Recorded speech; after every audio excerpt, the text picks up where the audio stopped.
नौकर जोर लगा लगा कर मेरा मसाज करता।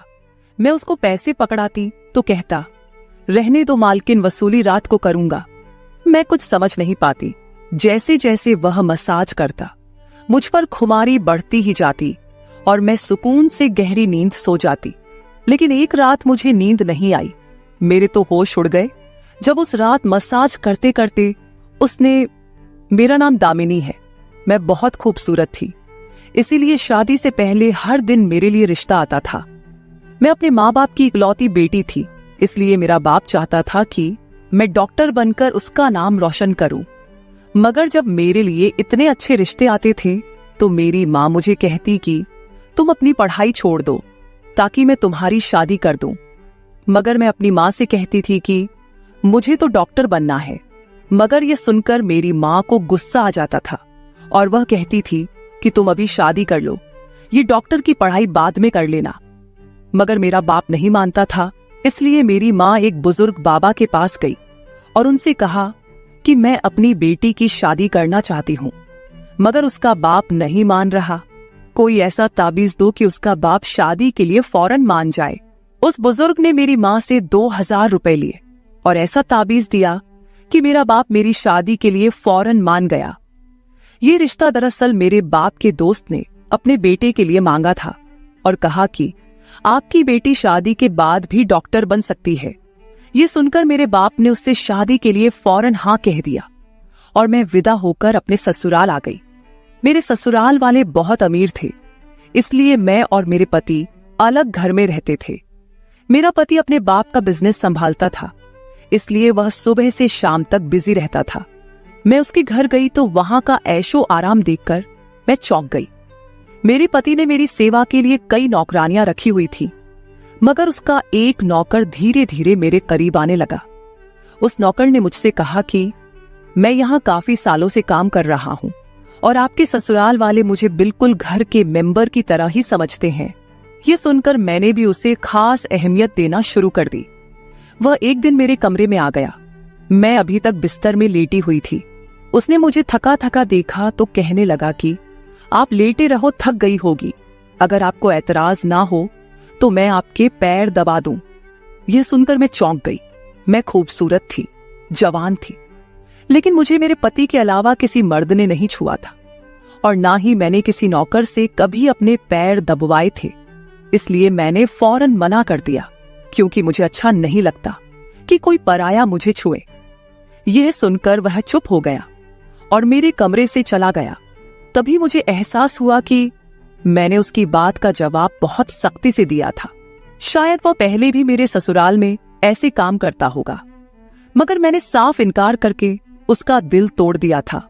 दरअसल मैं बहुत नरम दिल थी, इसलिए मुझे बाद में अफसोस होने लगा।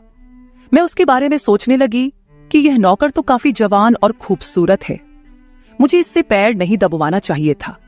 शायद मेरे पति को यह बात अच्छी ना लगे। अगले दिन भी ऐसा हुआ। नौकर ने यही बात मुझे दोबारा कहा। मैं उस दिन बहुत थकी हुई थी, इसलिए मैंने अपने पैर बिस्तर से नीचे कर लिए और उससे कहा कि तुम मेरे पैर दबा दो। यह सुनकर वह खुश हो गया और उसने मेरे पैर दबाने शुरू कर दिए। वह इतने धीरे धीरे पैर दबा रहा था कि मुझे फिर से नींद आने लगी। ये देखकर वह नौकर कहने लगा, मालकिन, आपको नींद आ रही है, आप बिस्तर पर लेट जाओ, मैं आपके पैर दबाता रहूंगा। मैं जैसे मदहोशी में थी, इसलिए फौरन बिस्तर पर लेट गई। वह नौकर बिस्तर पर आ गया और मेरे पैर दबाने लगा। उसके बाद मुझे होश नहीं रहा और मैं सो गई। मुझे नहीं पता था कि मैं कितने घंटे सोती रही।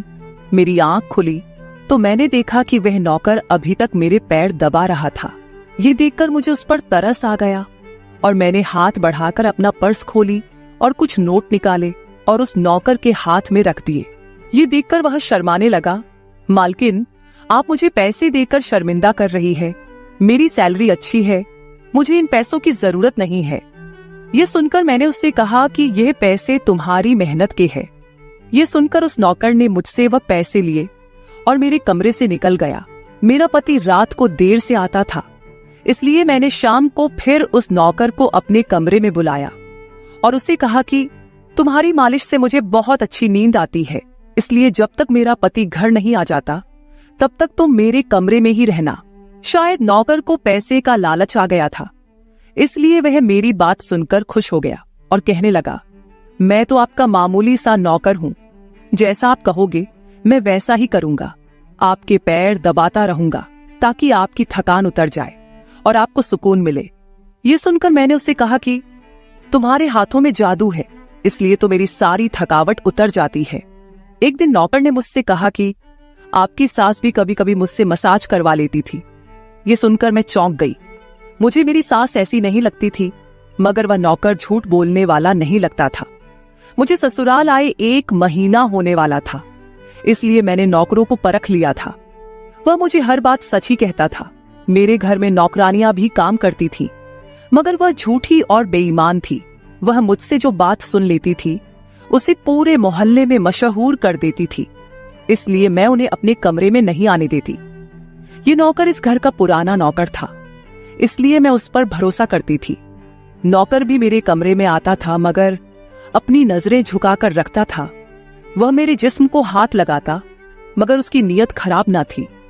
ऐसा हर रात होता था। एक दिन मैंने अपने पति से कहा कि जब से हमारी शादी हुई है हम कहीं घूमने फिरने नहीं गए। यह सुनकर मेरे पति ने कहा कि जब से हमारी शादी हुई है तुम भी तो हर वक्त नींद में रहती हो। मैं रात को घर आता हूं तो तुम गहरी नींद में होती हो। दिन को मेरे पास वक्त नहीं होता और रात को मेरे घर आने से पहले तुम सो जाती हो। यह सुनकर मैं अपने दिल में सोचने लगी कि यह सब नौकर की मालिश की वजह से हो रहा था। मेरे पति की शिकायत सही थी। मुझे रोज रात को अपने पति के लिए जागना चाहिए था। उस दिन मैंने फैसला किया कि आज रात जब नौकर मुझे मालिश के लिए कहेगा तो मैं इनकार करूंगी, ताकि मुझे नींद ना आए और मैं अपने पति के आने तक जागती रहूं। शाम हुई तो मैंने नहाकर खुद को खूब तैयार किया और दुल्हन बनकर बिस्तर पर बैठ गई। नौकर मेरे कमरे में आया तो उसने मुझे मालिश के लिए पूछा, मगर मैंने साफ इनकार कर दिया। मेरी बात सुनकर वह कुछ उदास हो गया और वापस चला गया।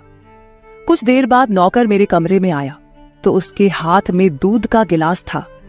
मैंने खाना नहीं खाया था, इसलिए फौरन दूध पी ली और अपने पति का इंतजार करने लगी, मगर मुझे नींद आ गई और मैं सो गई।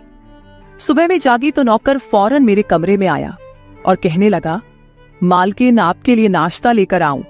ये सुनकर मैंने अपने पति के बिस्तर की तरफ देखा, वह खाली था। ये देखकर नौकर कहने लगा, मालिक को जरूरी काम था, वह नाश्ता करके चले गए। ये सुनकर मेरा मूड खराब हो गया। मैं रात भर उसका इंतजार करती रही, मगर वह सुबह होते ही ऑफिस चला गया। मैंने नौकर से कहा कि मेरे लिए चाय ले आओ। नौकर कमरे से बाहर निकल गया। तभी मैंने अपने जिस्म की तरफ देखा तो चौंक गई। रात को मैंने दुल्हन का कपड़ा पहना हुआ था, मगर अब मेरे जिस्म पर कोई और कपड़े थे। मगर मैंने अभी जेवरात पहने हुए थे। मेरा सर भारी होने लगा। मुझे यह सोचकर चक्कर आने लगे कि रात को मेरे साथ क्या हुआ था और मेरे कमरे में कौन था और उसने मेरे साथ क्या किया था। मगर मुझे कुछ याद ना आया। मेरा दिल घबराने लगा और मैंने अपना सर पकड़ लिया। मेरा पूरा जिस्म दर्द कर रहा था, इसलिए नौकर चाय लेकर आया तो मैंने उससे कहा कि मेरा जिस्म दबा दो। यह सुनकर वह बिस्तर पर आ गया और मुझे दबाने लगा। उस दिन मैं देर तक बिस्तर पर पड़ी रही। उस दिन मेरे पति अचानक घर आ गए। मैंने उसे देखा तो उस पर बरस पड़ी। मैं रात को तुम्हारे लिए दुल्हन बनकर जागती रही, मगर तुम नहीं आए। ये सुनकर मेरे पति कहने लगे, मैं रात को कमरे में आया तो तुम गहरी नींद में थी, इसलिए मैंने तुम्हें नहीं जगाया। ये सुनकर मैं चौंक गई, मगर मेरे कपड़े किसने बदली किए और नींद पूरी होने के बावजूद मेरा जिस्म क्यों दर्द कर रहा है। मैं उलझ गई थी। मेरे पति कहने लगे, अच्छा ठीक है, मूड खराब करने की जरूरत नहीं है। मुझे आज रात एक काम के सिलसिले में बाहर जाना है, इसलिए देर हो जाएगी, मगर अभी मेरे पास 3-4 घंटा फ्री है। अगर तुम कहो तो हम अभी कहीं बाहर जा सकते हैं। ये सुनकर मेरा मूड खुद ब खुद ठीक हो गया और मैं सारी रात वाली बातों को भूलकर खुश हो गई। शादी के बाद यह पहला मौका था कि मैं अपने पति के साथ कहीं बाहर जा रही थी। मैं जल्दी जल्दी तैयार होने लगी, जबकि मेरा पति गाड़ी में बैठकर मेरा इंतजार करने लगा। उस वक्त नौकर मेरे कमरे में आ गया और मुझसे पूछा, मालकिन आप कहीं जा रही है क्या? ये सुनकर मैंने उससे कहा कि हाँ, मगर तुम क्यों पूछ रहे हो? ये सुनकर नौकर कहने लगा, मैं आपका नौकर हूं, मगर आपको यही सलाह दूंगा कि आप बाहर नहीं जाओ, क्योंकि आपका जिस्म थक जाएगा।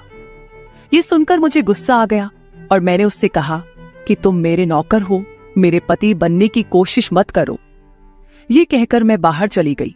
न जाने मुझे किस बात पर गुस्सा आ गया था। मैंने उस नौकर को खूब खरी खरी सुना दी। वह भी अपनी औकात जान गया था। तभी तो मैं जब घर आई तो वह मेरे सामने नहीं आया।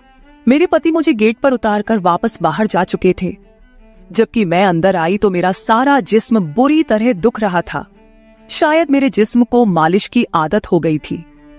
तभी तो रात होते ही वह मालिश के लिए तड़पने लगता था। लेकिन मैंने उस नौकर को नाराज कर दिया था, इसलिए आज वह मेरी मालिश करने नहीं आया। मगर मुझे उसकी जरूरत थी, इसलिए मैंने एक नौकरानी को बुलाया और उस नौकर को बुलाने को कहा। थोड़ी देर गुजरी थी कि वह नौकर मेरे कमरे में आ गया, मेरे बिस्तर पर बैठ गया और चुपचाप मेरे पैरों को दबाने लगा। यह देखकर मुझे शर्मिंदगी हुई।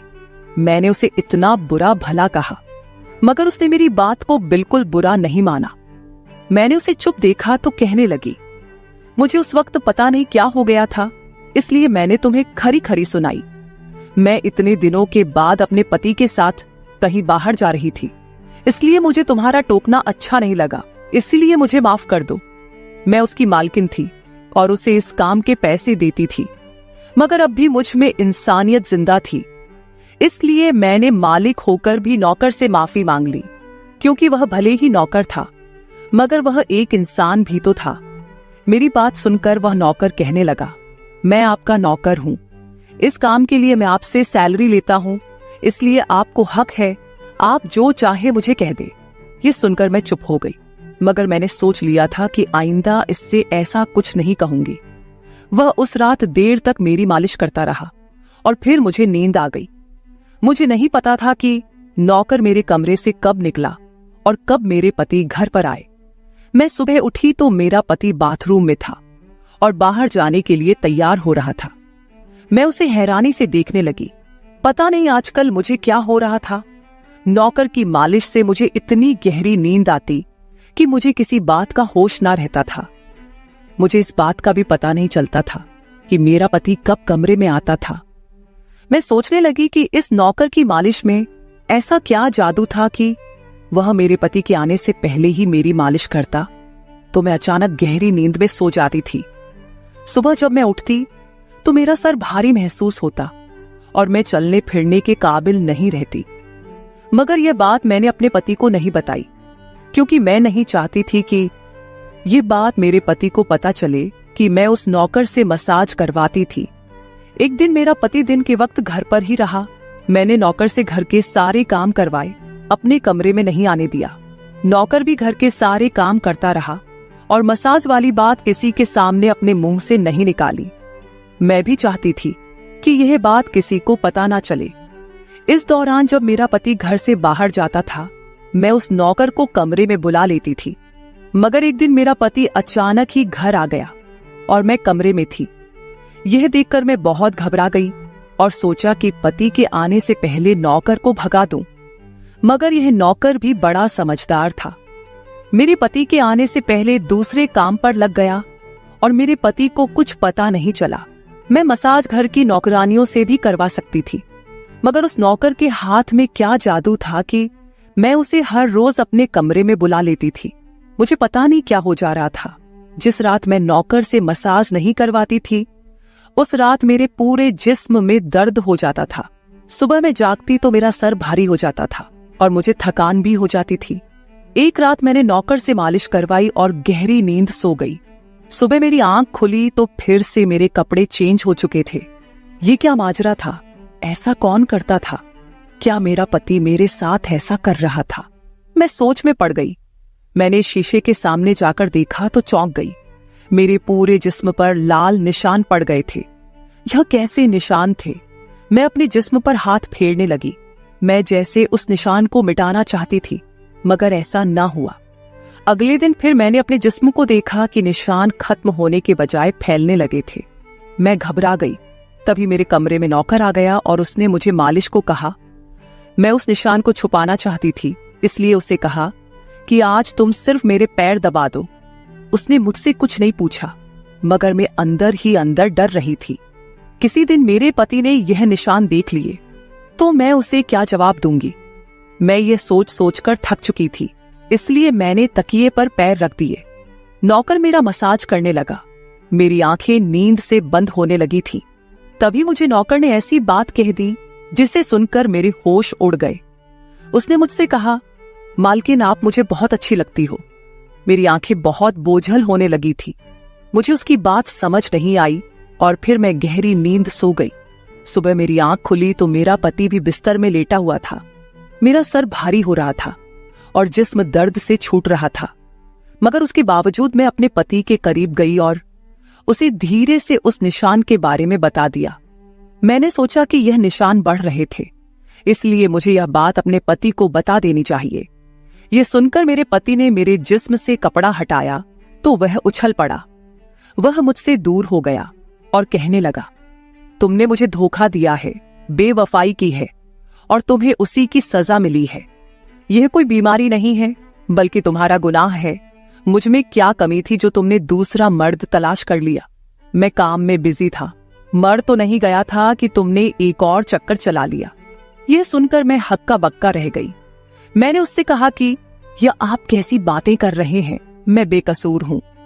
मगर मेरा पति हंसने लगा और कहने लगा, ये निशान बता रहे हैं कि तुम गुनहगार हो, इसीलिए मेरे घर से निकल जाओ, मैं तुम्हें तलाक के पेपर भेज दूंगा। उसने मुझे धक्के मार मार कर घर से निकाल दिया। मैं रोते हुए अपने माँ बाप के घर आ गई और उन्हें अपनी बेगुनाही का यकीन दिलाया। वह मेरे अपने थे, इसलिए उन्होंने यकीन कर लिया। उन्होंने कहा कि वह मेरे पति से बात करने जाएंगे, मगर उनके जाने से पहले ही तलाक के कागज आ गए और मेरी हंसती मुस्कुराती दुनिया उजड़ गई।